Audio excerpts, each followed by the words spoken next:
ओम शांति। बाप दादा मधुबन। आज की मधुर मुरली 26/2/2025। मीठे बच्चे, तुम्हें अपार खुशी होनी चाहिए कि हम अभी पुराना कपड़ा छोड़ घर जाएंगे, फिर नया कपड़ा नई दुनिया में लेंगे। प्रश्न: ड्रामा का कौन सा राज अति सोच समझने का है? उत्तर: यह ड्रामा जो मिसल चलता रहता है, टिक टिक होती रहती है, जिसकी जो एक्ट चली वह फिर हूबहू 5000 वर्ष के बाद रिपीट होगी। यह राज बहुत सूझ समझने का है। जो बच्चे इस राज को यथार्थ नहीं समझते तो कह देते ड्रामा में होगा तो पुरुषार्थ कर लेंगे, वह ऊंच पद नहीं पा सकते। ओम शांति। बच्चों को बाप की पहचान मिली, फिर बाप से वर्षा लेना है और पावन बनना है। कहते भी हैं हे पतित पावन आकर हमको पावन बनाओ, क्योंकि समझते हैं हम पतित बुद्धि है। बुद्धि भी कहती है यह पतित आयरन एजेड दुनिया है। आज की मुरली से मुख्य पॉइंट: भक्ति में बहुत मेहनत की है, यह भी ड्रामा में नूद है। मेहनत की जाती है फायदे के लिए, समझते हैं भगवान आकर भक्ति का फल दे, तो फल देने वाला फिर भी भगवान ही रहा।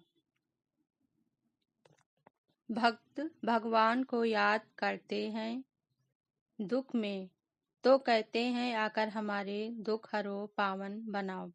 कोई भी नहीं जानते कि अभी रावण राज है, रावण ने ही पतित बनाया है। देही अभिमानी बनना पड़े। बाप कहते हैं तुम आत्मा हो, तुम 84 जन्म भोग तमो प्रधान बनी हो। अभी आत्मा को तीसरा नेत्र मिला है, आत्मा समझ रही है। तुम बच्चों को सारे सृष्टि चक्र का नॉलेज बाप देते हैं। कोई पूछे सिर्फ तुम ही 84 जन्म लेते हो, बोलो हाँ।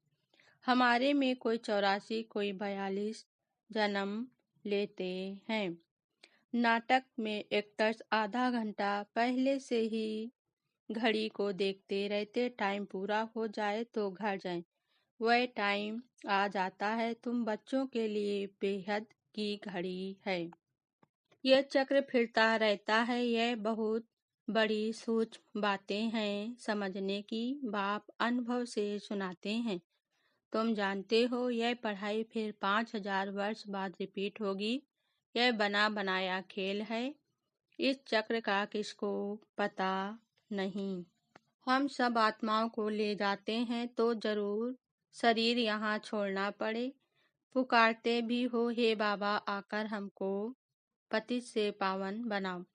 बाप कहते हैं हमको जरूर पुरानी दुनिया का विनाश कराना होगा। पावन दुनिया है ही सतयुग, सबको मुक्ति धाम ले जाता हूँ। सब काल को तो बुलाते हैं ना। अल्लाह को याद करो तो बादशाही मिल जाएगी। अच्छा, धारणा के लिए मुख्य सार। पहली पॉइंट: ऊंच पद पाने के लिए बाप का पूरा पूरा मददगार बनना है। अंधों को रास्ता दिखाना है। बेहद की घड़ी को सदा याद रखना है।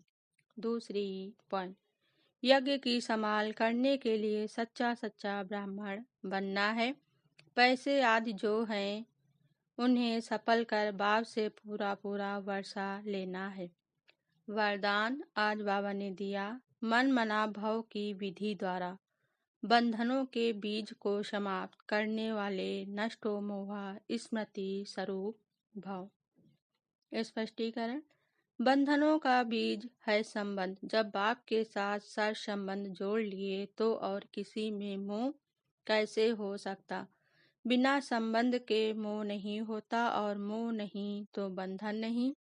जब बीज को ही खत्म कर दिया तो बिना बीज के वृक्ष कैसे पैदा होगा। यदि अभी तक बंधन है तो सिद्ध है कि कुछ तोड़ा है कुछ जोड़ा है। इसलिए मन मना भव की विधि से मन के बंधनों से भी मुक्त नष्टो मोहा स्मृति स्वरूप बनो। फिर यह शिकायतें समाप्त हो जाएंगी कि क्या करें, बंधन है कटता नहीं। स्लोगन आज बाबा ने दिया। ब्राह्मण जीवन का सांस उमंग उत्साह है, इसलिए किसी भी परिस्थिति में उमंग उत्साह का प्रेशर कम ना हो। अव्यक्त इशारे, एकांत प्रिय बनो, एकता और एकाग्रता को अपनाओ। जितना सेवा की हलचल में आते हो उतना बिल्कुल अंडरग्राउंड चले जाओ। कोई भी नई इन्वेक्शन और शक्तिशाली इन्वेक्शन अंडरग्राउंड ही करते हैं, तो एकांतवासी बनना है। अंडरग्राउंड है, जो भी समय मिले इकट्ठा 1 घंटा व आधा घंटे समय नहीं मिलेगा, लेकिन बीच में 5 मिनट भी मिले तो सागर के तले में चले जाओ। इससे संकल्पों पर ब्रेक लग सकेगी, फिर वाणी में आना चाहेंगे तो भी नहीं आ सकेंगे। ओम शांति।